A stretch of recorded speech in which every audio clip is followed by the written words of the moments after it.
All right. Hey, good evening, everybody. Welcome to another great edition of Racers News Network Live. Joining me over here, my partner in crime, and you're up there. Okay, well, for me, my you're phone, over. I am, yeah. You're over there. My partner in crime, my show sponsor, the man, the myth, the legend. Of course, I'm talking about the guy who is glad to be done by noontime at Rob's Race, the one and only Peter Sanka. Not glad to be done, but I was done. with how hot it was down there, you're probably just a tiny itty bitty little bit happy. I don't know. That's I'd like to say yeah, but I would have rather been sweating and racing. There you go. We are supposed to have joining us Krista Baldwin. We're just waiting to hear back from her to make sure she is going to be joining us. But there's still a lot of stuff going on. There's still a lot of talk about the A-Fuel funny car thing. I have reached out to a couple of people. We're going to wait until after the U.S. Nationals to kind of dive into that one a little bit. We have results from this past weekend in Atco, New Jersey at the divisional race for NHRA Division One.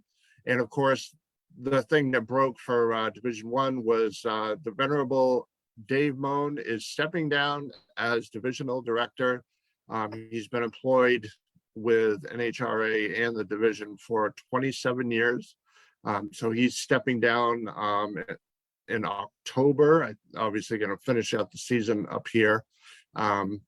So the hunt is on. So if anybody is interested in applying for that position, I ask you go to the NHRA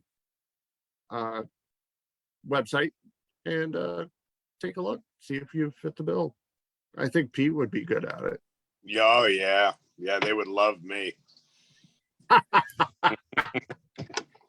I would just like to say I was fortunate enough to catch up with Dave this weekend and was able to congratulate him and on his retirement and thank him for what he's done. I got to tell you, I would assume that it's a pretty thankless job. And I'm sure it's got its rewards and stuff, but I don't know. I think he did a pretty damn good job. I've had a couple of issues where I needed to speak to him directly. He was always very accommodating for me. Whatever he could possibly do for me, he did. And I guarantee you I am nothing special. That's just how he treated everyone that needed him. So for that, thank you, Dave, and best of luck to you with your future endeavors. God knows Dave and I have not always agreed on many things, but I do actually have a ton of respect for the man. He did his best in again, like you said, a tough situation. You're dealing with a corporation, and you don't always have the final say in that position, unfortunately. Right. His position is probably having to enforce things that he doesn't always necessarily agree with. I will tell you that, and I can't even remember when it was a couple of years ago at least. And he saw a comment that I made on a post. And I think he kind of took the comment out of context as to how I meant it. And he actually took the time to message me and say, you said such and such, and I work very hard to make my races as fair and enjoyable as possible. What would you change? And I remember him being upset, but not upset to the point where he was rude, upset to the point where he was like, why do you feel this way? And what can we do to change it? And then I believe I proceeded to tell him, do me a favor and scroll down a couple more comments, because how you think I meant it is not how I meant it. But just the fact that he took the time to read and reach out to me to ask me my opinion, or even if it was just to yell at me, who cares? The fact that he cared enough to do that speaks volumes for how he felt about Division One racing, and how he wanted people to feel about the races when they attend one of his races. So again, no one's ever going to see eye to eye with everyone every day, but he did a damn good job. And I got to tell you, there were a lot of people driving around the racetrack this weekend that were like, "Oh God, what are we going to do now?" So I'm sure they'll find someone fitting and they'll do a good job. But he will definitely be missed.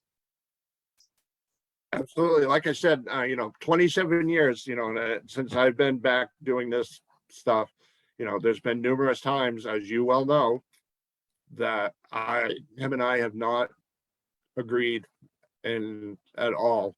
And he's actually come to There's been numerous times that you and I have not agreed. So very true. And now our Monday night conversation would carry over to like Wednesday or Thursday, yep. back and forth all day long. What the hell do you mean by that? Yeah, it happened. There was times that he came to you and said, "Hey, right, whatnot," and you explained it to him. Said, "Look, this is where we're coming from on this." Right. And it's when you have a lot of people involved that are passionate about what's going on, there's going to be differences of opinion. There's going to be heads that butt. At the end of the day, it's all how you handle your disagreements or differences of opinions. Stand around like adults and talk about it without changing your stance and, just catering to the person you're standing in front of. It's just, there's nothing wrong. Like I said, I'm sure there's been times where Dave and I didn't agree on stuff, but I would like to think that we have a mutual respect, that we're honest with each other and we'll tell each other how it feels. And, I'm making this sound like him and I talked on a weekly basis. In all reality, in the last 10 years, we probably don't have 15 minutes of talk time total. But it's, in my eyes, he did a great job, and whoever takes his spot's going to have some shoes to fill. Yeah, absolutely. And the one thing, you guys who are racers up here and people who come up to, race in Division One events are lucky to have above and beyond, a director who believes in the racers, is you guys got a crew of employees at Division One that, right, are one of the things you hear a lot about D1 employees, that they're probably some of the best, if not the best, in the business. I drive around the pits on my golf cart, because God knows I wasn't doing much driving with the race car. And you could look at people wearing the D1 uniform and say, I'll bet he would be good. I'll bet she would be good. Not having any idea if they would or not, because I've never worked with any of them. But there is a cast of people that wear that uniform every race weekend that are very competent at what they do. And I don't want to talk about salaries and what people make, but I will tell you that the amount of effort they put in for their paycheck is pretty astronomical. Absolutely. Rob Keister just posted, about 30 people stopped by his trailer once it came out. Yep. I think we should do it, put it to a public vote, and we write him in.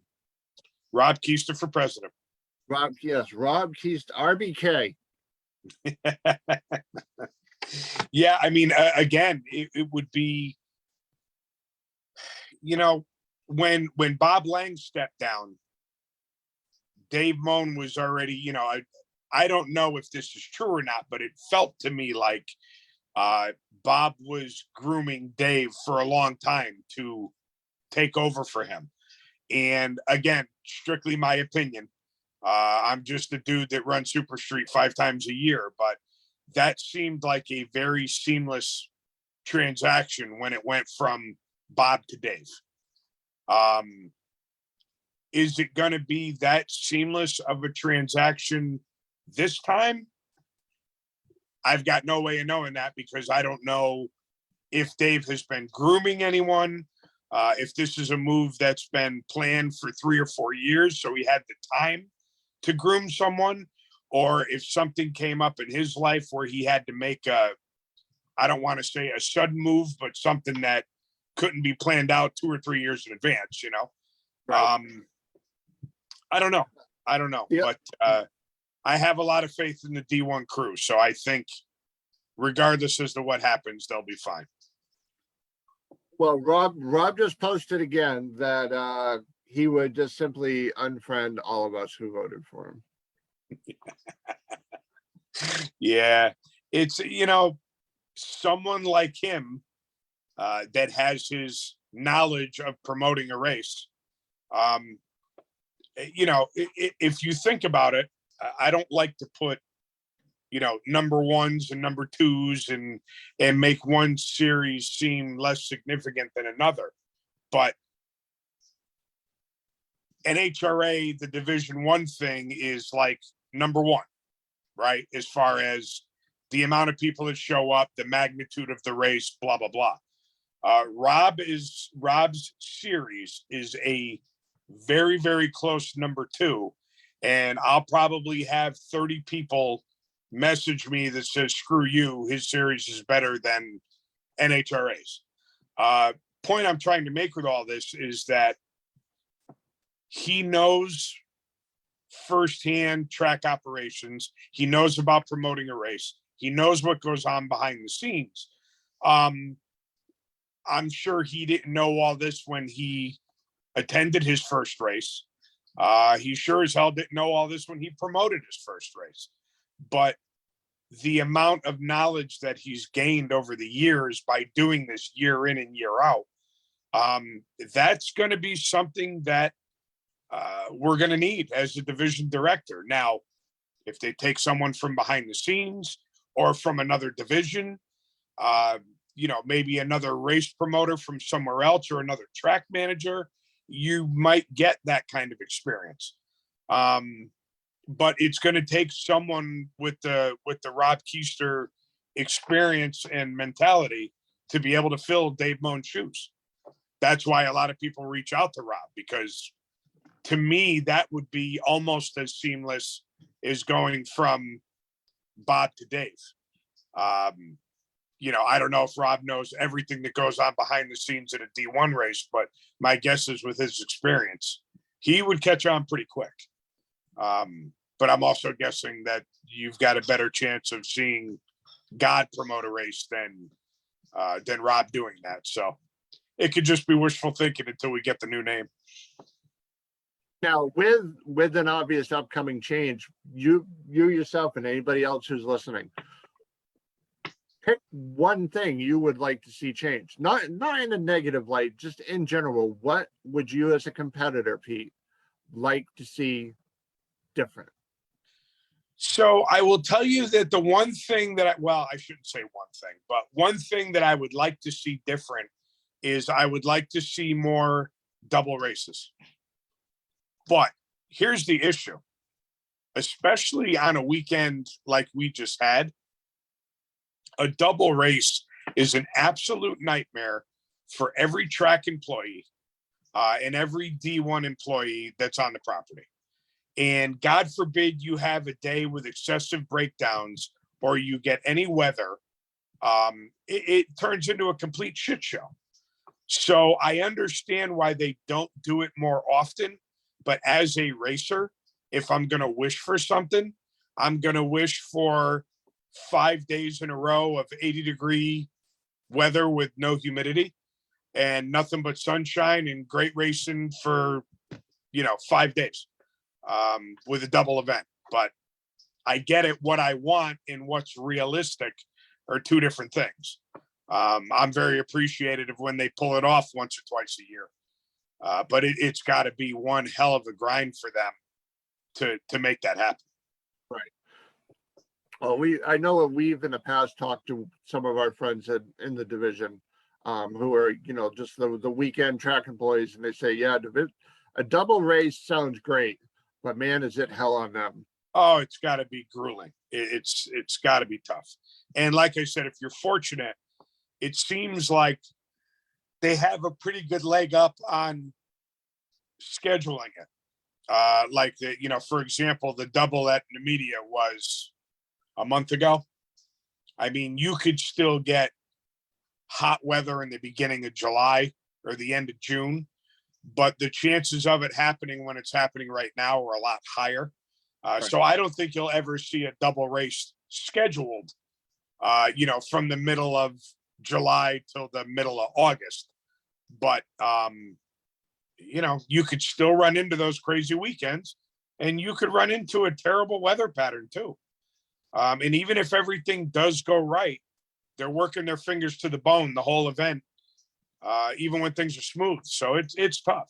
Like I said, me saying that I would like a double weekend is pure selfishness on my part, because I want to be able to tow once, get 2 races in, lose at one race, and possibly race another.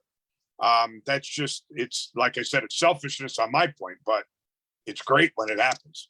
Right. Comment. Dave told me that he has a lot of problems getting staff for a double, which I mean, I can understand. Absolutely. We've had the opportunity since we started this to talk with a couple of division employees. Yep. Now we know because we know these people fairly well, that they don't do it for the money. They do it for the racers. They do it for the racing. You took the words right out of my mouth. Absolutely. But most of them also have to pay out of pocket for their equipment, or they get a discount from, like, say they buy their helmets from Jeff Kondratik at Lucas Oil. He gives them, I don't know, let's just throw out a random number, gives them 25% off. Right. But they're paying that, still $7,500, whatever it costs, out of their pocket. See, now I didn't know that. I thought that any safety equipment that they had, unless they want something extravagant on their own, I thought that NHRA gave them that stuff. I mean, I could be wrong, but I almost positive that we were told that, they have to pay for that stuff out of pocket. I mean, listen, at the end of the day, none of them are getting rich doing what they're doing. And they, like you said, they do it for the love of the sport, but they also have to have some sanity too. And working 4 to 5 consecutive days in the heat outside, nonstop, it makes it's funny. I remember racing at Englishtown at a national event, and I was talking to someone on Spencer Massey's crew. That goes to show you how long ago this was. And he was by the fence and he was washing something with 17 cans of brake clean. And it was probably 8 or 9 o'clock at night. And we were talking about like how much traveling he has to do and all that stuff. And he told me what he made. And I don't remember exactly what the number was back then, but I can tell you that I wouldn't have done what he was doing for what he made. And when he told me what he made and all the sacrifices for family and everything, he looked at me and he goes, I do this for the love of the sport, but I got to tell you, the love is diminishing quickly. So, fast forward to what we're talking about right now. These people aren't doing it for the money. Yeah, it might be grocery money, whatever. They're not getting rich. They do it more for the love of the sport than anything else, but you got to set it up so that their love of the sport doesn't get overpowered by a humongous pain in the ass of having to do it. Right. It doesn't consume every fiber of their their being. Yep. So, but yeah, like I said, it's going to be interesting to see the change. Like I said, he's been there 27 years. I don't know exactly how long he's been the director. Probably what, 10 years, 12 years? I was gonna say 10, but for some reason I feel like it was a little longer than that. But yeah, for the most part, it's gonna be right around that area. 2 or 3 years, one way or the other. Yeah. So, I mean, it's a lot, a lot of time to invest in something. 27 Yep. years, when he's 55 years old, I think. So he's just a little bit older than me. Right. Be interesting to see, what happens down the road. I can remember somebody who's pretty much legendary as the director in Division One. Wasn't always liked by many. Greg Exikalis. Okay. I'm dating myself by that one. So I remember. Yeah, I've never meeting even him. heard of him, so you definitely are. Yeah. I remember meeting him when I was a little kid at the old WWCS meets, Winston World Championship Series. Yep. At New England Dragway, we were at Friendly's in Exeter, New Hampshire, having breakfast, and he rolled in, and that's when I met him. Like I said, I'm dating myself. Late 70s, early 80s when Yep. I first met him. Let's see. They told me, I assume you're talking about NHRA employee, correct, Rob?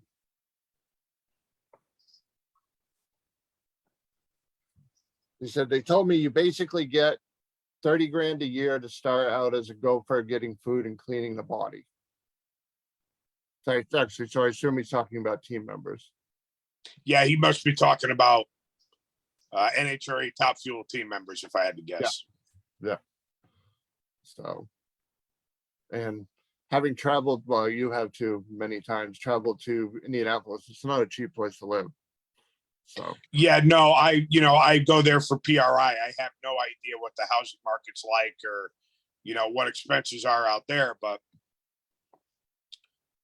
yeah, it's got to be, like I said, you gotta love it and be super committed, and hope that the grind doesn't overshadow the love.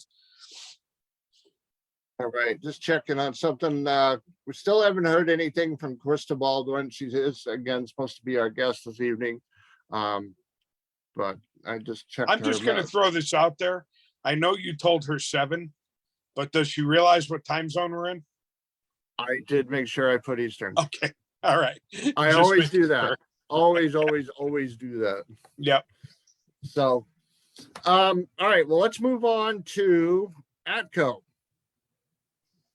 Not a banner weekend for you anyway? For me personally, no. It's people have new car blues. My car isn't new, but everything in it was. From literally the bell housing forward, everything is new. Torque converter, engine, carburetor, throttle, stop, fuel system, everything was new. And listen, we're having some growing pains. It's something weird happened. We don't know what it is. We don't know what to blame it on yet. The motor's about 90% out. I'm just waiting for the temperature to get non-nuclear, and then I'll roll it out of the trailer, pluck the engine, take it down to James at JA Performance, and we'll figure out what went wrong. Cool. I'm pretty convinced that it is not a installation error as much as a parts failure. So hopefully the one thing I can tell you is that it did start and nothing is hanging out of the block. So that's a great thing. I just got to hope that all my new pretty parts and pieces that are in the motor, that the majority of them are still pretty and new. So we'll see what happens. Fair enough. So other than it being hotter than the 3rd level of hell as well down there, let's start out with Top Dragster carrying a new sponsor this past weekend for Team Fox. Tom Fox, their driver. Annie Mac was their sponsor. Took home their Wally this weekend over Dan Dietrich. So congratulations to Tom Fox and Fox Racing, friends of mine. Number 1 qualifier, Karen Stalba, Low ET, Tom Fox, and top speed was again Karen Stalba. Congratulations to Team Fox Racing. Top alcohol funny car. Matt Gill out of West Bridgewater, Massachusetts, in his Camaro. Beat out Phil Burkhart in the always popular orange, yellow, and blue Follow a Dream car. Did I read correctly that Matt Gill had a perfect reaction time on the final? You did read that correctly. Triple O. Triple O. So as I believe it was Warren Johnson. I could be wrong with that, but he did a bad job of red lighting. Is what they say when someone in a top car pulls a perfect reaction time. But hey, you got to take a little bit of luck, right? Absolutely. All right, your number one qualifier, Matt Gill. Low ET, Phil Burkhart. Top speed, Phil Burkhart. But it's awful nice to see Jay Blake and the Follow Dream team out there. Obviously, they're, I don't want to say low budget, but they're underfunded. Maybe is that a nicer way to say it? Yeah, I mean, they've never had the reputation as money is no object. Although these days, I don't know if anyone has that reputation besides the full blown pro teams. But yeah, I mean, what they do. All the teams, what they do is incredible. Watching them work, that to me is, again, hot as fire. And I don't know what the ratio of crew versus crew that get paid as far as the top alcohol teams go. There is so much volunteer work in all those classes, in all those car operations that it's really impressive to watch what they do. Again, for the love of the sport. All right, Comp Eliminator. Now I know this one's going to make a lot of people happy. It's going to make Pete happy times 2. Yep. All right. So after coming back from a big battle with the big C word, yes, right. Cancer. Frank Aragona has won again. And he wrote on the bottom of the Wally. Did you see the picture? I did. Very cool. First win since beating Cancer. Yep. It was awesome. I got to see Frank at Lebanon Valley for the divisional, and it was all I could do not to want to. And I mean, we're casual friends. It was all I could do not to jump over the table and, give him a big hug. But it was really awesome to see him back. And obviously, the Comp killer. Yep. And who did he beat? We got to mention my boy. Oh, that's exactly where I was going. And I know there's a little story behind his weekend as well. So we'll let you talk about that. There definitely is. So Rich Prizer runnered up to Frank Aragona. Again, I don't want anyone's efforts to feel like they were less than the stories that I tell, but Rich showed up at the track Thursday morning. Technically, he got there Wednesday night, but he didn't roll the car out until Thursday morning. The car had no drivetrain in it. No engine, no transmission, no torque converter, nothing. We all know how hot it was this weekend. Absolutely ridiculous. And right smack in the middle of that heat, he proceeded to put the whole drivetrain in. When I say he, it was him, his crew member, Troy. Al Ackerman was helping him out. This is also a fuel-injected car, guys. So it's not like throw a carburetor on it, play with the jetting, and off you go. On top of throwing the drivetrain in, it's putting a tune in the ECU, all that good stuff. Then he goes out first round and loses a head gasket. I'm sorry, not first round, first time trial on Friday. loses a head gasket, gets a head gasket, replaces it, misses his second time trial on Friday, goes out on Saturday with a car all put back together. And I think it ran within like 2 or 3 thou of what it did the first time trial before he lost the head gasket. And then they go on to runner up in the race. So this is a car that Rich only drove a handful of times.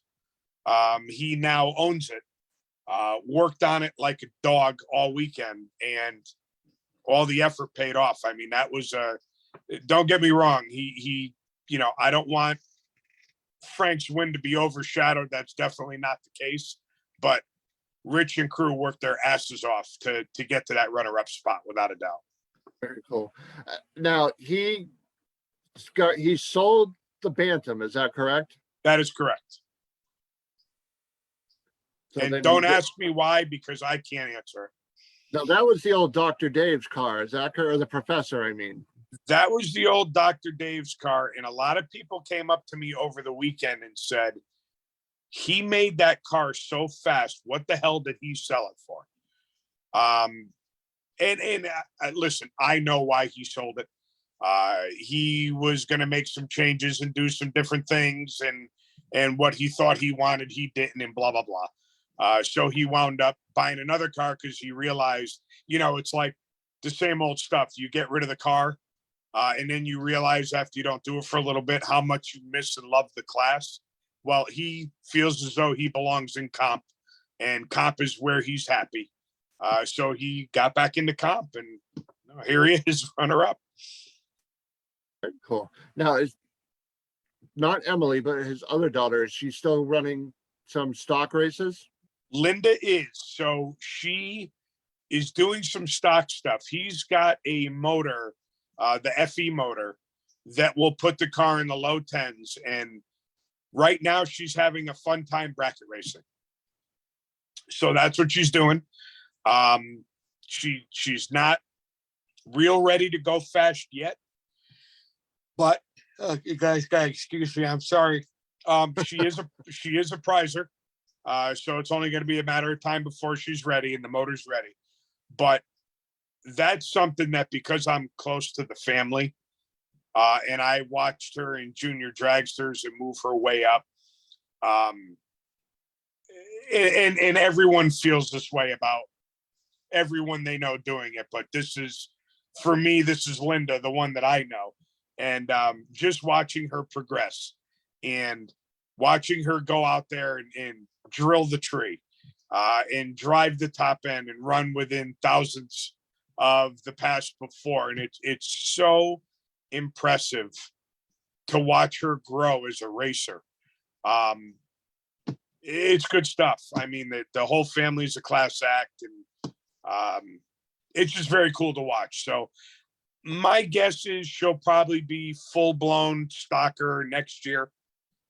She'll probably, get more comfortable in the car, maybe pep it up a little bit, and then watch out for her, man, because I'm glad she's not racing Super Street. It's like watching one of your kids. It is. The only thing is my kids never raced. Right. You know what I'm saying? One of your kids did. It would be the same thing as if one of my kids started out in a junior dragster and they progressed. And I'm sure there's plenty of people listening whose kids did start out in juniors and progress, or even if they didn't start out in juniors, just, going from high school eliminator up to, super comp or whatever it is that they're doing. It's a proud moment. And obviously I'm not her father, but I'm a fan of the family, and it's just so cool to watch that, we had a talk. It's funny because we had a talk Saturday night in the bar at Atco, and we're looking around at all the racers that are aging, right? And all I got to do is look in the mirror, and I could say the same thing about myself. We're aging. But then you look at the junior dragster program and the people that are coming out of it. It's such an impressive thing to walk down the staging lanes and see 30 racers ready to go. And they're the ones that we're going to have to race against before we hang it up. So it's just cool to watch the natural progression of, starting out in juniors and working their way up. And I don't know, like, if you're a fan of the sport, you enjoy seeing that. Absolutely. Yeah, I mean, Craig Rice, the one who came up with the hashtag for the t-shirts that we sold. Correct. You know, his son just went out and did some licensing passes a few weeks ago in his new pickup truck. I don't remember the class that it's set up for. I want to say it's a .90 rig, but I'm not 100% sure. Yeah. But yeah, it's same deal as that. I mean, seeing the next generation. Sound like somebody's trying to break my door down. Sorry. Seeing the next generation take that next step. Right. And listen, it's coming, right? Like the Antonetti crew, they've got 3 sons that race juniors. D Pascal's, I don't know how many friggin' kids they have. I think they got 4 that are going to be racing juniors. The Stalbas, they got a couple of kids that are coming up. Jimmy Stack's kids, right? And these are just 4 or 5 people that I know off the top of my head. There's so many more out there.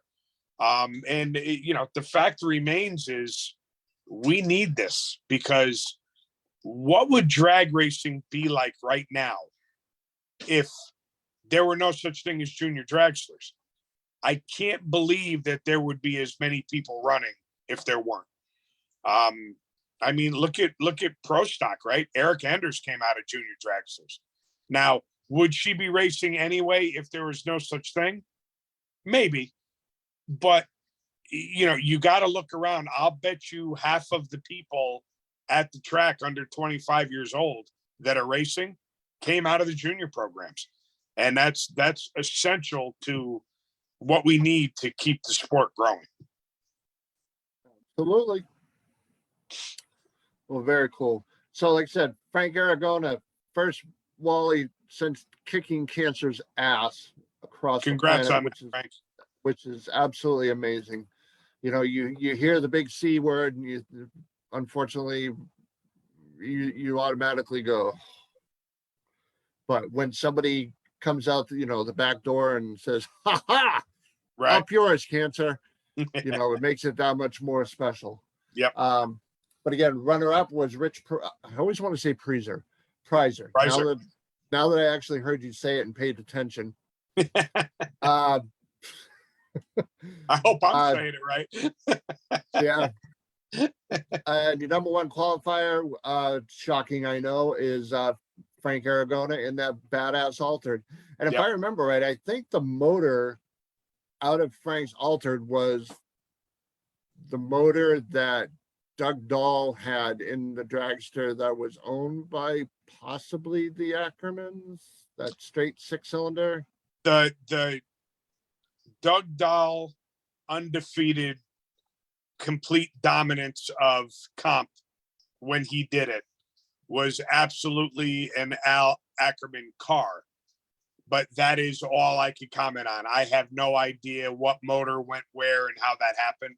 I just know that that was in an Al Ackerman car, definitely. I believe the deal with that motor was it was like a custom design. It was based on whatever. Yeah, but, right. The cam was custom, the crank was custom, the rods, to the best of my knowledge, everything on that motor, in that motor, was a custom piece. It wasn't, right. Off the shelf, everybody can go buy it deal. Yep. All right, moving on to Super Stock. Sterling Simmons took home the Wally. Dean Murray, runner-up, number one qualifier, Don Bells. So it's funny, Don Bells used to race the Cobra Jet Mustang. Now he's in a Camaro. Okay. I think he's bouncing around a little bit, driving some different stuff here and there. Stock Eliminator. Tell me if you've heard this name before. David Barton over Ken Robinson, and your number one qualifier in stock, Ron Infantino. Moving on to Super Comp. Mid-Atlantic .90 competitor Don Bangs over Tom Hunter. And your number one qualifier was David Long.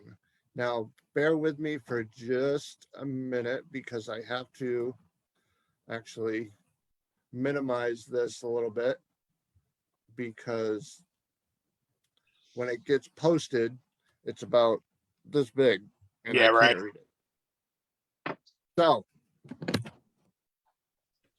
and I don't print it because for whatever reason, it doesn't print right. Super Gas, Ted Leahy was your Wally winner. And runner-up, Sean Lang. Number one qualifier, Tom Golden in that beautiful convertible Corvette, that red and white Yep. Corvette. All right, Super Street. Your winner was Kyle Bigley over Tom Amaral. And number one qualifier and guest of our little show here, our friend Carly Wolf. She's finally getting a grasp on that Mustang. Yeah, she looked good. I watched a couple of rounds, and she was doing good. Top dragster, shocking. I know your Wally winner was Al Kenny over Chuck Capella. Oh, Yep. I might lose the internet. My power just blinked. All right. Hopefully I don't. We're getting a hell of a storm right now. Yeah, we got it. We got it around 3 o'clock today. Yeah. Your runner-up, Chuck Capella, and number one qualifier with probably the fastest top dragster in the field when he really puts the wood to it. Fast Freddie Perkins. Glad to see he's got that hot rod all back together and he's out there sorting it out. And he's actually, I believe, if I remember right, he is qualified for JEGS. Oh, nice. Him out there.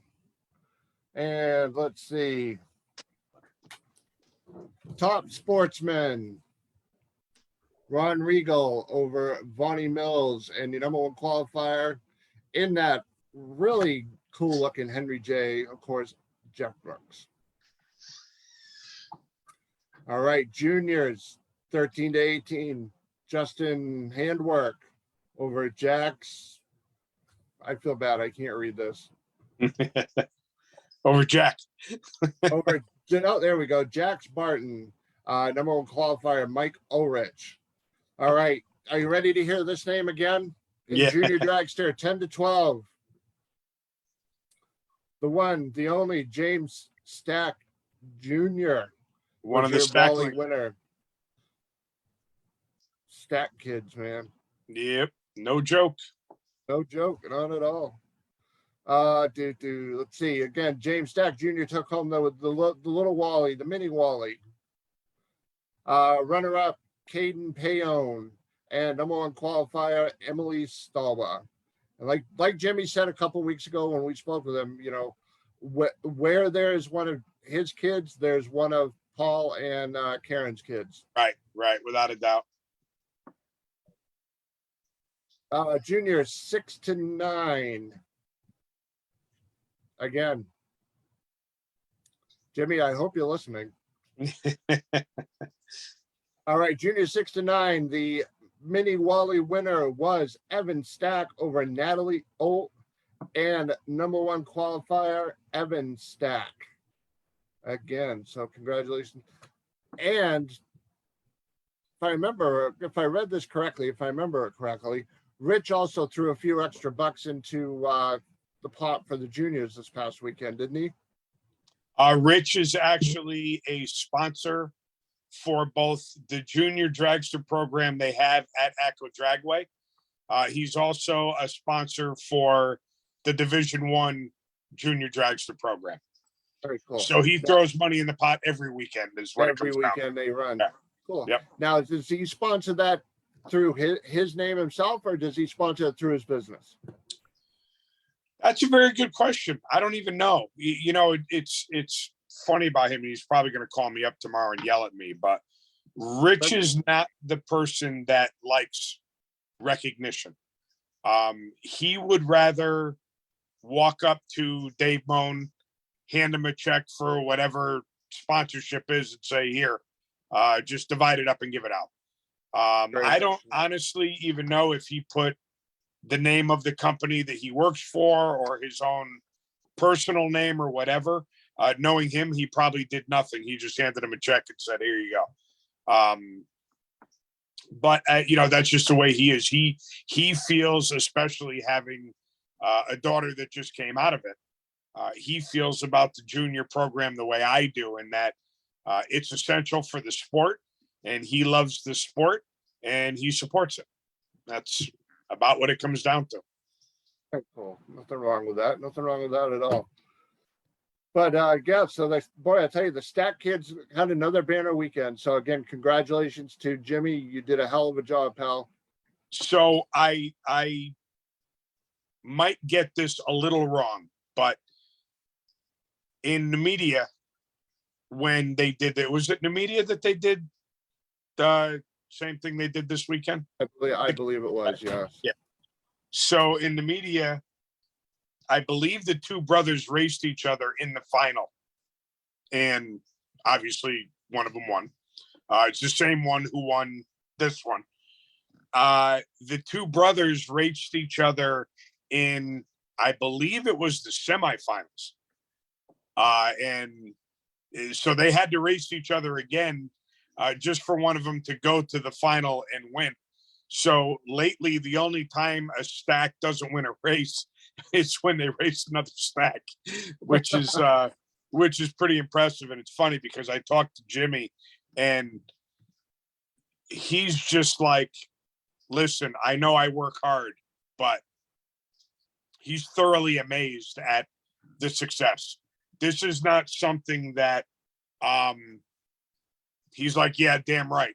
This is where we're supposed to be. He knows he works very hard on the program and he does a lot of good things, but he also realized how blessed he is for this working out the way that it does. He's truly humbled by the success of his kids. He's pretty much blown away by it. So it's just, again, it's cool to watch the whole thing go down, and seeing how everyone reacts and responds to it it's pretty amazing. Yeah, he actually just said, thank you. It's incomprehensible, Right. what his kids are doing. So very cool. I didn't know he was listening. I wouldn't have said all those nice things about him. I can always take it back. He'll understand. Edit this out before it goes on YouTube. I will. I promise. Jimmy, it's lies. It's all lies. It's all lies. Yeah. All right. So final bit of information for ATCO. They ran Motorcycle ET, part of, I assume that's just part of their regular weekly program. They might have just thrown it in there with them. I honestly don't know. Yeah. Motorcycle ET, you're a champion. I'm not even sure if they get a Wally or if they get a regular trophy. Ooh, excuse me. Lawrence Curry, runner-up, Vanderbilt Boys. Number one qualifier, Lawrence Curry. So congratulations to everybody that ran at ATCO this past weekend. Now, Rob, are you still out there, my friend? I mean, I know you're out there. And I also heard that Lebanon Valley had a super street race this week. This weekend. Yeah, this weekend. And Kenny Van Gorder usually reaches out to me for winners, but he didn't. So I will try and get those for next weekend. All right. So we can announce them. All right, Rob. So you have coming up this coming weekend, Uncle Buck's Pig Roast. Is that correct? No, it's the weekend after. The weekend after. All right. So think about this. The Monday after Uncle Buck's, you come on and we wrap up Uncle Buck's Pig Roast, because that's always a good time. So, and then we also have coming up on the 19th through the 21st, the twin $10,000 races at Lebanon Valley Dragway. They're having a high roller and a low roller. All right. So I got to ask, what is the difference between, I mean, the high roller is kind of self-explanatory. Yep. What is the low roller? Like $2,000? Lesser dollar amount. It's a lesser dollar amount. Yeah. Okay. So I, I'm not going to get the numbers right, but let's say for the high roller, everyone throws $250 in a hat. And then you run for however much is in the hat. Well, after the expense of getting there and entrance fees and all the blah, blah, blah, they don't want to just limit the racing to people that have the most amount of money. So they'll do a low roller. Usually they won't let the same people enter the high as the low, because a lot of times they will cap it at 16 or 32 cars or whatever. But sometimes, depending on who's in attendance, they'll let everyone get in. They won't put a cap on it. But a low roller will just be for a lesser dollar amount. Yeah, because that is on Friday night. I think the racing starts at 5 o'clock. I'm trying to find, give me a sec. I'll find the sheet for it. I have it. Bear with me for a moment, please. Mhm.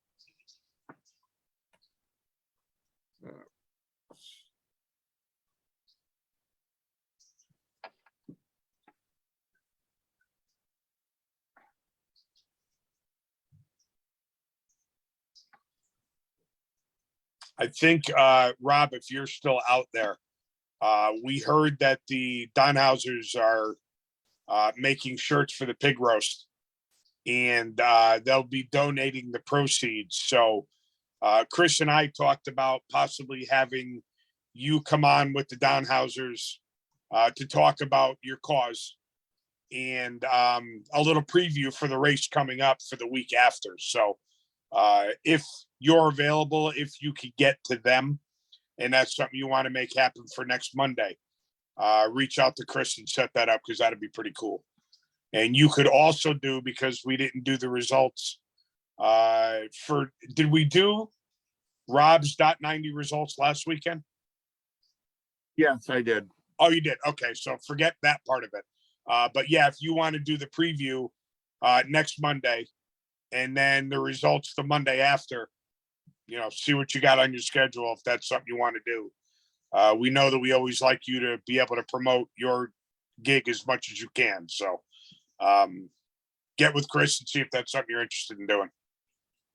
All right. So coming up August 19th, 20th, 21st is the Duzen High Performance Accessories Twin Tens Bracket Bash at Lebanon Valley Dragway. On Friday, the gates open at 3 o'clock. Test and tune from 5 to 10. Gamblers races at 7 o'clock. The Gamblers race is $3,000 to win, $1,000 runner up, and $400 for the semis. 16 cars, no buybacks. The entry is $350. That's considered the high roller race. That is considered the high roller race. I don't see anything on there about the low roller race, but I will find out from Vince this week, and I'll have that information for next week. Saturday, let's see, gates open at 8 o'clock, single time shot at 10 a.m. Eliminations to follow with the time to be determined. Saturday, again, $10,000 to win, $2,500 in the runner-up, $1,000 for the semis, $150 round money, starting round, and win. I think that says, if I can see that correctly. Man, hold on. Probably like round 3 win, if I had to guess. Round 3 win. There we go. That's what it is. Entry for Saturday is $200. Buybacks are welcome and allowed. $100 buyback. Sunday, another $10,000 to win. $2,500 for runner-up. $1,000 for semis. $150 round money. Again, starting in the third round. Entry is $200 with $100 buyback. Again, I will reach out to Vince and get the absolute information for the low rollers race. The gates open on Sunday at 8 o'clock. Single time shot for new entries only, mind you. Right. As at 10 o'clock, and eliminations to follow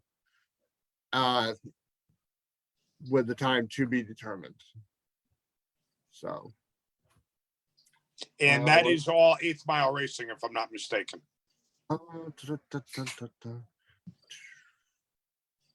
hold on, let me just read through this.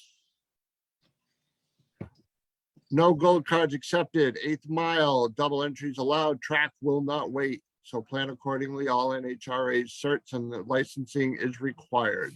Yep. With questions, like I said, reach out to Vince Mussolino and Gary Simons, but I will definitely reach out to Vince and get information on the low roller stuff, just so I know for sure what I am talking about. Where did you come up with low roller? Did you hear from somebody? Vince, actually, he was talking Gotcha. about it with somebody on Facebook somewhere. Nice. Maybe we could have him on He next actually week. would like to. He doesn't have time. I've talked to him. I'm going to talk to him that Saturday of the race. Somehow he thinks he's going to have time the day of the race, but not during the week. So, Okay. I was going to say, Yep. it would be nice to get him on next Monday too, Yep. to promote the race coming up. I will throw it at him again to see what he says. He may have time. Yeah, or even if it's someone else in his camp that Yep. knows what's going on and they want to talk about it. Just to get the word out and promote it. That's the main thing. I will reach out to him again. Like I said, I may have just hit him on a screwed up day or something. Sure. Let's see. Again, Uncle Buck's Pig Roast, one of my favorite events. The only killer part is it's all the way down to Maryland, but I would go back in a New York minute if I could. Mid-Atlantic .90 Association presents the Uncle Buck's Pig Roast on August 20th and 21st. If all goes well, we'll have Rob and some of the Don Hausers on with us next Monday as well. Yeah, George doesn't do interviews. I hit him up to try to get a winner's interview, but his daughter said you got a better chance of seeing God than getting him on to do an interview. And also coming out for the SuperComp guys at the Dave Stein Memorial Race, there's some big news that it's going to be breaking in the next few days. Excellent. Very cool. Congratulations to everything that's going on with that. One other thing I did want to read, let me find that. I know where it is. I just got to get there. So hold on for just a moment. As everybody knows, the Class Racer Nationals happened at New Media a couple of weeks ago. It was down about half of the entries that it had from last year. Two very big factors with that. Yep. Fuel, heat. Yeah. I mean, those are two huge things to overcome, but one or the other is hard to overcome on its own. Getting both of those together is I don't want to say a death sentence, but it's tough. It's tough, and numbers showed, unfortunately. Well, I know you posted the other day how much it cost you to fill up your RV, and I mean nothing. Your RV is beautiful, but comparatively, it's on the smaller side to some of the rigs that you see roll into a race. And I can I mean, I still I get 8.5 miles to the gallon, which isn't god awful. But I know a lot of people with a lot of their rigs, they're getting between 4, 5, 6. It cost me. Now, keep in mind, I didn't race Sunday at Rob's race. So I'm saying this because the generator to keep everything cool, which was a necessity, wasn't running at all on Sunday because we were already gone. Okay. So drove down to Atco, ran the generator from Friday afternoon to Sunday morning when we left, got to the track on Saturday, the following Saturday, fired up the generator, and it ran. I got there about 9 a.m. and I left about 3. So it ran from then to then. Drove home. I was fortunate not to hit any traffic on the way home, which I don't know how the hell that happened. But I went through a little over $400 in fuel. Yeah, it's painful. Yeah, I can't imagine. And then on the way home, I'm getting kind of low. And I'm saying to myself, I should put a couple $100 in. And then I thought to myself, well, with not knowing what's going on with the motor, it could easily be 3 or 4 weeks before I'm going to a track again. And with the way prices are dropping, I'd be stupid to put it in the tank now. For all I know, when I go to race, it could be 50 cents a gallon cheaper, which doesn't sound like a whole hell of a lot. But when you need 80 gallons, $40 is $40, Right. So there's been a lot of talk on classracer.com again about the Class Racer Nationals. People bouncing around a bunch of different ideas about should it stay, does it matter, is it relevant anymore? Wally. Nobody wants to run for cash. It's all about the Wally. I actually totally disagree. Again, not to blow sunshine up Rob's butt, but Rob proves that it's not all about the Wally. His participation that he gets, it's not all about the Wally. And I think people having a knee-jerk reaction to 1 year when fuel is $5.50 a gallon and you're racing in over 100-degree heat index. I don't think the sky's fallen just yet. If I'm not mistaken, I believe the attendance the year before was very good.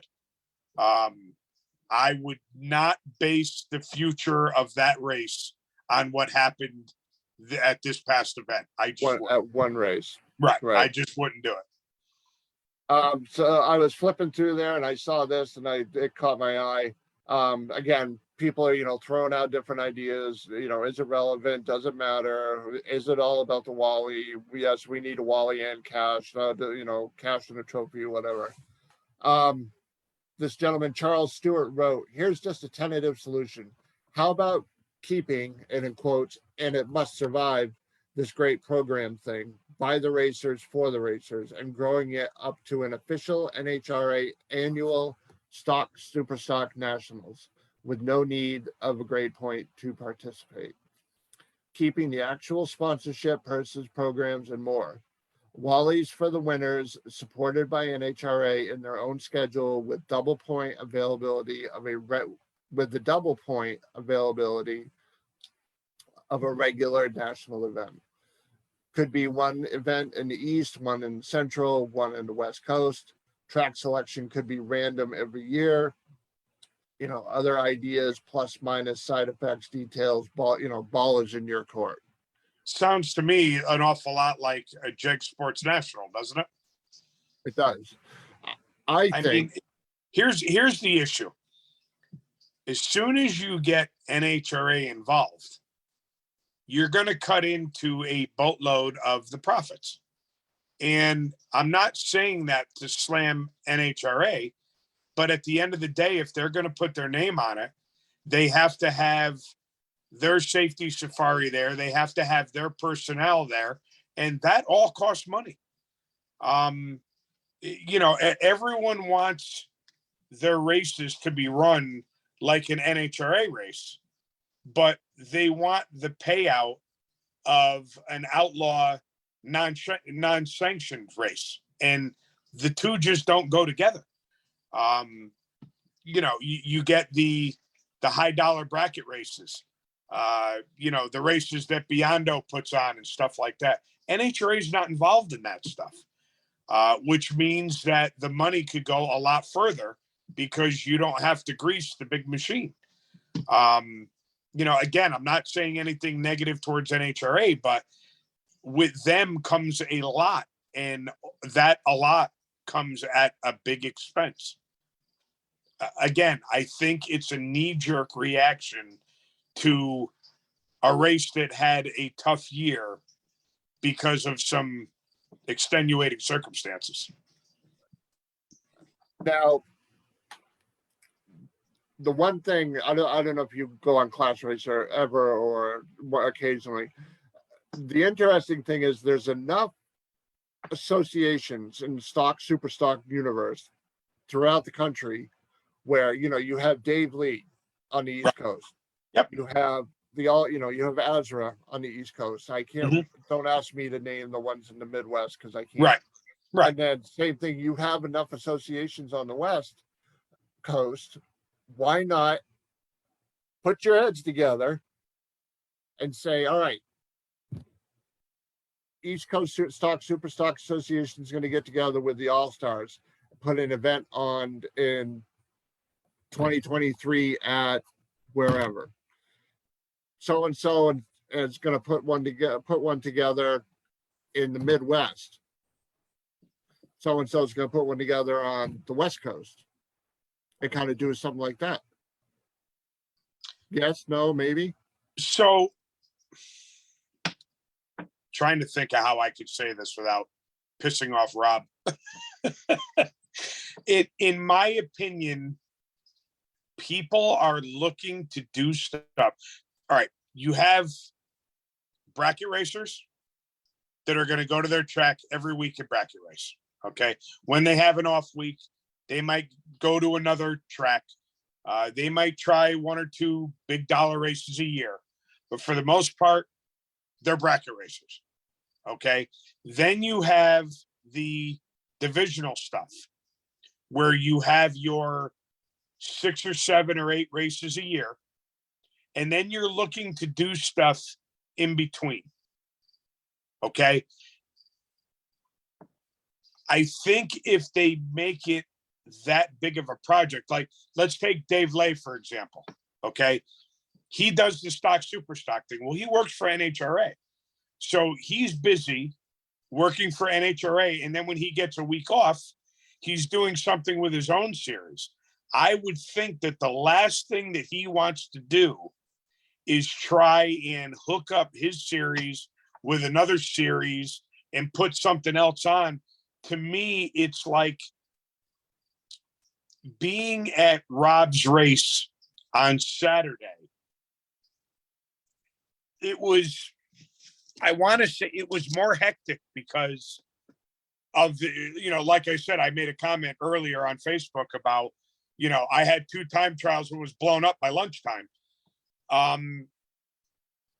But in another way, it was less hectic because it's not the NHRA circus, right? It's like, it's kind of cool. You get in, you go to the races, you still see a lot of the people that the competition is equally as nasty, but you're not going through all the hurry up and wait of the NHRA, right? So even though you're doing more, it's almost like it's a little more relaxed.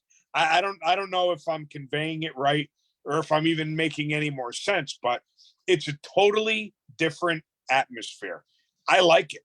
I'm not saying it's different in a bad way. It's just different. So I think that when these organizations get the time to do their own thing in their own atmosphere, they're not really looking to pump it up and make it some gigantic, try and top NHRA type thing. And that's one of the reasons I believe why the Class Racer race took a beating this year, because it's an extra thing to do, and it's tough to do extra when the expense of it is astronomical and the heat and the weather is absolutely ridiculous. I think that's why it took a beating this year. Of course, the fuel was ridiculous and the heat was ridiculous for Rob's race this past weekend, and I don't think his attendance suffered for it. Looked like there was a shitload of cars there. But I think the people that do Rob's races or Dave Lay's races are just looking to do their own thing and not incorporate the whole friggin' country into it. Ken and Tim's meeting is to do an independent race, bring NHRA in, and it's like what you said earlier, bring NHRA in, and it's not independent anymore. Right. So, and then going to more Numidia stuff, Numidia needs to be the week before the D1 race. It makes it an easy shot for everyone traveling. Problem is with Numidia, they have a lot of big money bracket races and the weekends weren't available. Right. Yeah, I mean, and again, that's the other thing too, because a lot of these tracks that we compete at, their weekly program is going to take precedence, right? And then when the NHRA comes in, that's going to take precedence. So it's people like Rob's program and Dave Lay's program that really have to, they're the last ones that are able to put out the schedules because they're always waiting to see where everyone else falls in. It's tough, and for them to do all that, put on the quality of show that they do, and then try and coordinate stuff with the rest of the country and get other people involved. It's just like, I could see where the thought of that wouldn't be attractive at all. Right. Like I said, I was just throwing it out to, you know, another what if, Right, right. you know, 'cause, people come up with all these ideas, and God knows I am the king of harebrained ideas. So, um, so we started out talking a little bit about the 8 fuel stuff for the funny cars. Yep. I have reached out to a couple people that I know. They are willing to come on and talk about it. Pete and I had a discussion this week. We're going to set some parameters on it when we do talk about it. And, I'm going to wait till after the U.S. Nationals because I want to. And one other thing before this hopefully won't take too long. You brought up a good subject the other day. When certain things get posted, it tends to go to hell in a handbasket very, very quickly. It sure does. So why don't you, because you're the one that sits back and kind of oversees some of them. Well, it's funny because if Duran is listening, he'll be like, "Let me call in, let me talk." You not being a racer every week at the track, and I shouldn't even be saying it this way because I'm not even a racer every week at the track, but it's for you, it's very easy to get tangled up in the negativity. Okay, because you're not physically there, you don't know what's going on, and the people very rarely get online to say good stuff. They always get online to badmouth and bitch and just try and break everything down that they possibly can. Right. So you and I have had issues where you've posted stuff that I don't agree with, and for the better of the show, I feel like we need to self-police what we post a little better. I will tell you when I had my wake-up call with all this stuff is when Englishtown closed. Now, again, Lebanon Valley is my home track, okay? I don't know that I ever went to Englishtown to bracket race, okay? It was always easier just to go to Lebanon Valley. But I had a lot of firsts at Englishtown. I saw my first national event there. I got to see Big Daddy race Stock Eliminator there. The first top fuel car I've ever seen in my life was there. First divisional win was there. Best appearing. I won the last one there. So the track definitely meant a lot to me. And I remember Englishtown did something weird with their tech inspection at their divisional where you weren't allowed to start up before 10, but they would open up the tech earlier and you had to go to the lanes, and it was just a cluster of people trying to get out of their trailer, but they were stacked all the way down and they couldn't. And I remember pissing and moaning about it. And I don't think I ever did it publicly, but amongst friends and stuff. And then I remember hearing the track closed. And I remember thinking to myself, man, all the pissing and moaning I ever did about whatever goofy stuff going on there, I would gladly face all that stuff again just to be able to race there again. So long story even longer, when I hear people piss and moan about NHRA, And listen, I'm not saying it's a perfect organization. It's not. I don't think there is such a thing as a perfect organization. I think people need to be a lot more selective about bad mouthing something that they would be completely lost without. Now, I don't mean lost as far as the people that said, screw that, I'm never racing a divisional or a national again. The hell with it. You guys got to realize that when you pull into Lebanon Valley, that's an NHRA sanctioned track. What happens if NHRA goes away? If you wanted to look into it, you could see what happened with all the IHRA tracks when IHRA never officially went away, but they don't have nearly the presence that they used to. Hopefully that's about to change, which would be great. Not so much for competition, but just to give people options. I'm a firm believer in options. Chris and I also have to realize, as host of a show, that there are a lot of people that rely heavily on their participation and support of NHRA. And if they don't agree with some of the stuff that we're saying, they might be a lot less likely to participate on our show, which is not what we want. I'm not saying don't talk about stuff. Perfect example. We want to talk about the A fuel situation in Funny Car. Why they do it, what they think it's going to do to help the class.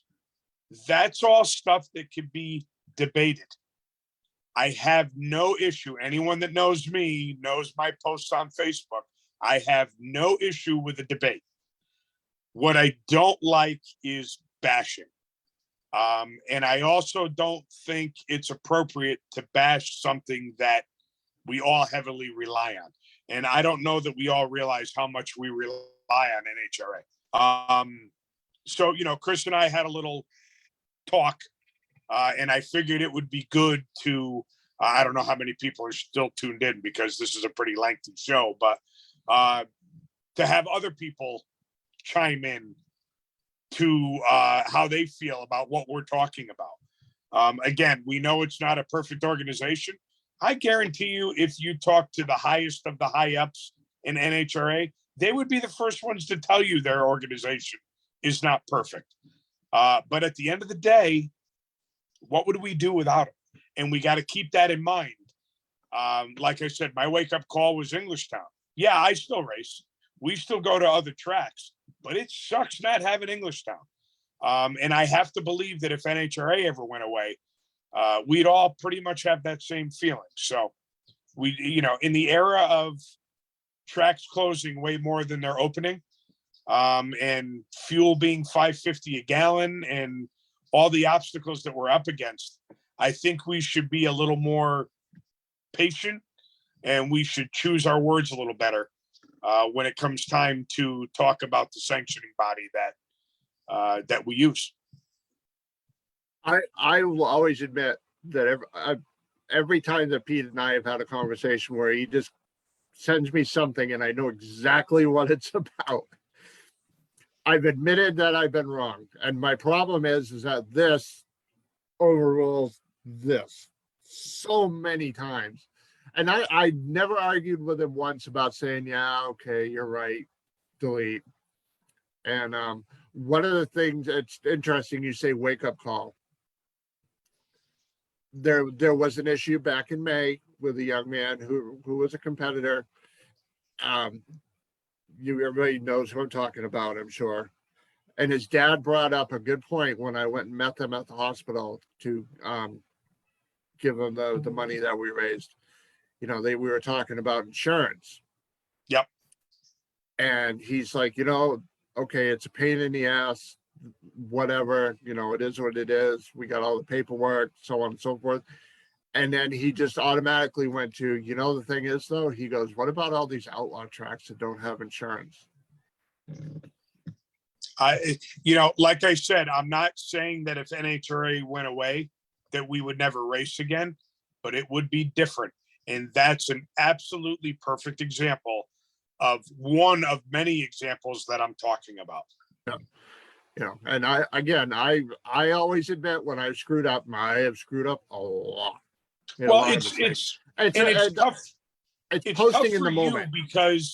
because you being the host of the show, without being at the track every week, you hear a boatload of bitching, right? You've never had anyone come up to you and say, man, I went to the ACCO race this weekend and all the people were friendly and, they It was the took good care greatest of thing us. I ever saw in my And life.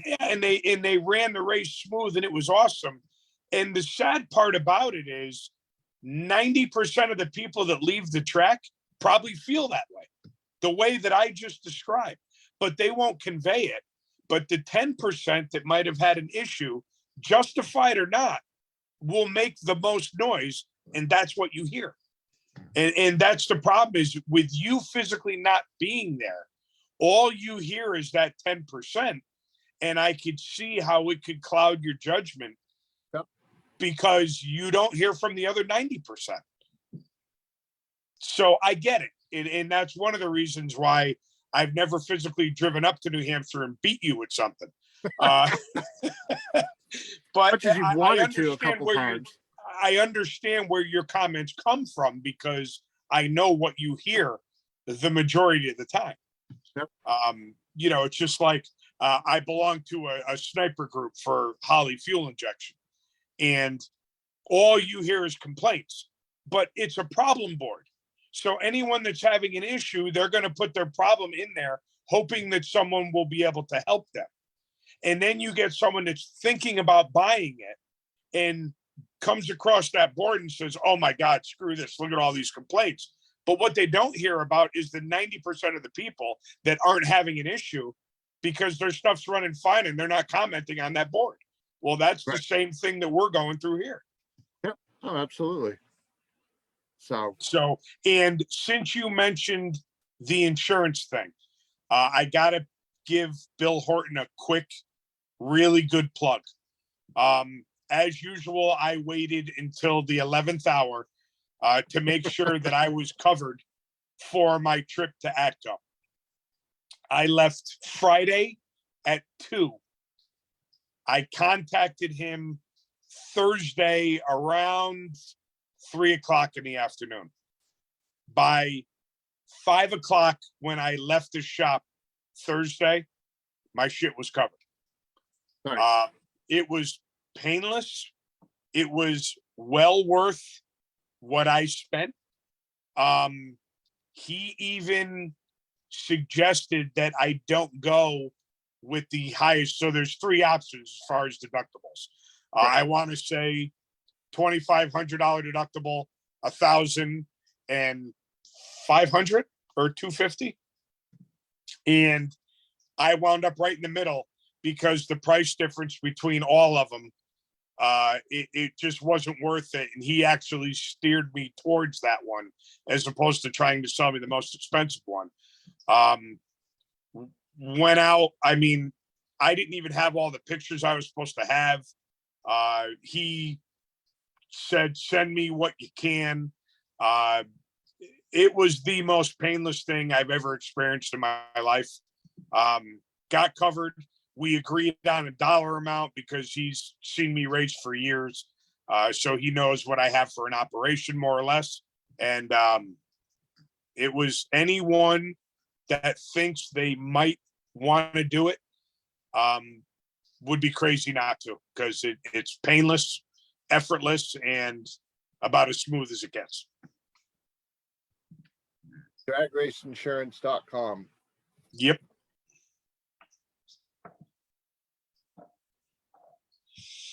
Any comments about any things that we've talked about? Pete never came over and said hi, so it sucked this weekend, Rob said. I never came over and said hi to Rob?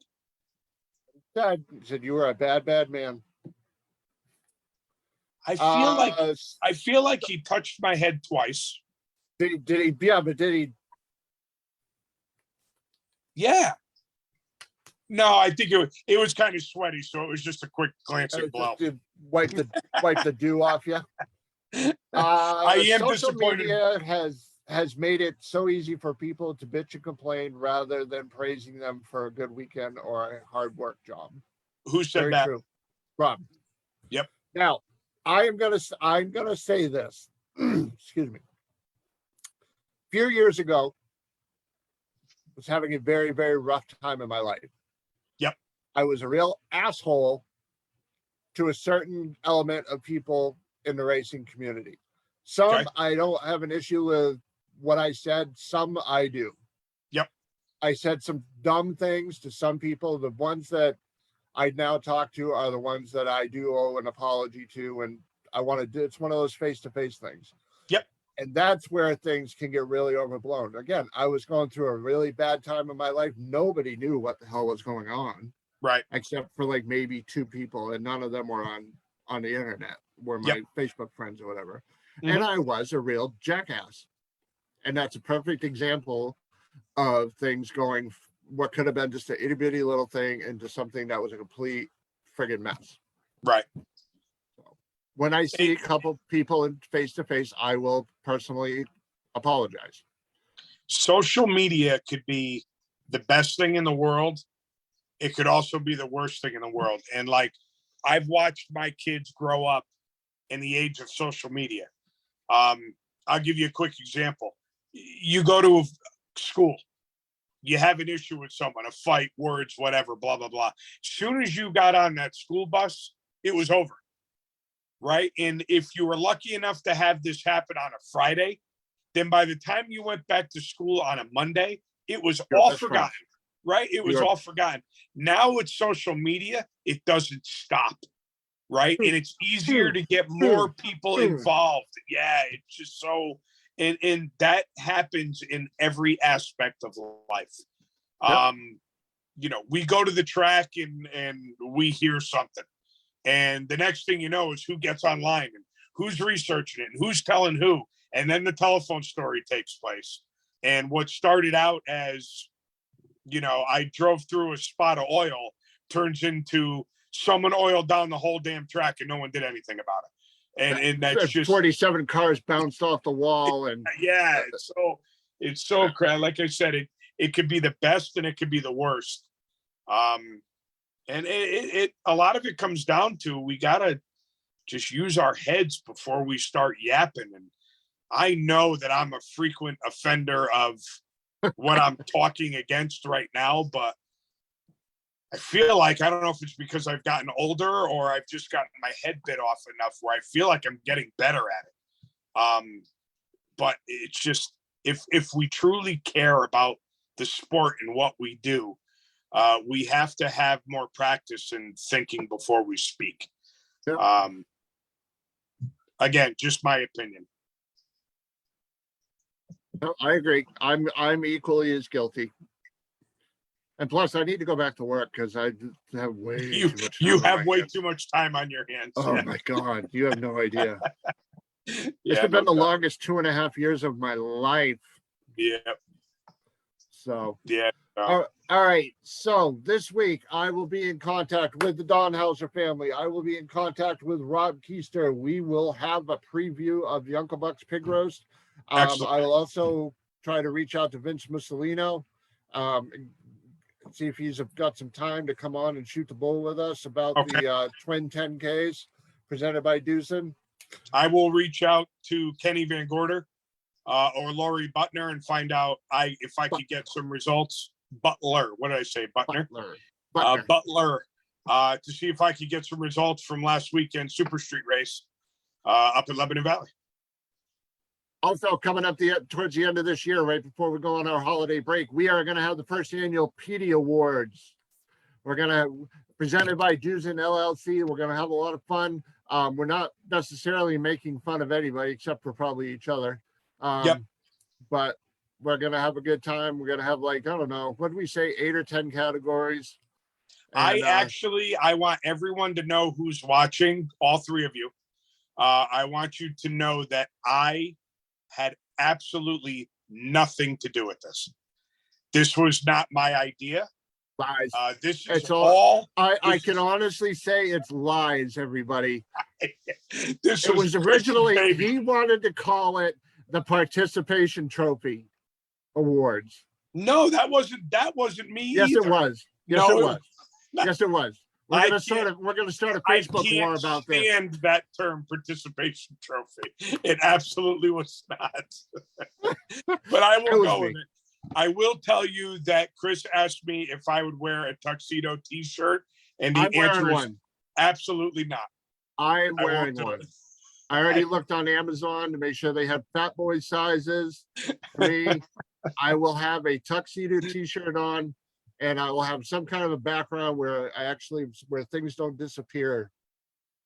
Like And this. I am going to figure out before the award ceremony, here's what I am going to donate to the cause. I will figure out how to have a racing background instead of my downstairs living room background. I've told you 47 friggin' I- times how to Well, do it. it's clearly going to be 48 before I figure it out. Oh my God. And my problem is I'm on a different friggin' device every time I log in. Dude, go to Best Buy and buy yourself a laptop. I know. I'm embarrassed to tell you how many I already have, and they're all in my race trailer. And all they have on them is they're cleaned out except for weather station crap that you don't even use, Weather station, run prediction, and data logging. that you don't even use. Yeah, that I've used 3 times this year so far. And when maybe I say 3 times, maybe 6 times since you bought the last computer. right? And when I say 3 times, I don't mean 3 races. I mean 3 actual runs. But we'll get it. So presented by Dues and LLC, it's the PD Awards, and we're gonna have a lot of fun with it. That's what it's all about, recognize some kind of off the wall categories and just have a little bit of fun to wrap up the year, because let's face it, this year's kind of sucked for everybody. So No, not for it's everyone. always said kind No. of. Not the stacklings. There's nothing. Well, sucky no, about what's except for the going on. stacklings. Yes, very true. Cool. All right. You know what time it is for me. Yeah, it's shower and Jamie's time for Pete, and his wife's gonna tuck him in so he can go to sleep. Shower and soap opera time. Soap opera. Oh, speaking of that, real quick, why don't you talk about what happened the other night very quickly, and then we'll get out of here. I actually don't know. I heard that there was a death on the scene of filming. Street Outlaws. Right. Okay. I believe they are filming the Fastest in America, the JJ show, I think. They just wrapped up the OG 405 show. So I'm pretty confident it wasn't on that. But yeah, unfortunately, I know so little about it that I don't know if it was someone outside of a car that got struck or if it was the actual driver of a car. But someone lost their life, and it's pretty tragic. And I'm sure there'll be videos and more info to follow. But prayers for that gentleman's family. And let's hope we don't have to hear about that again anytime soon. Absolutely.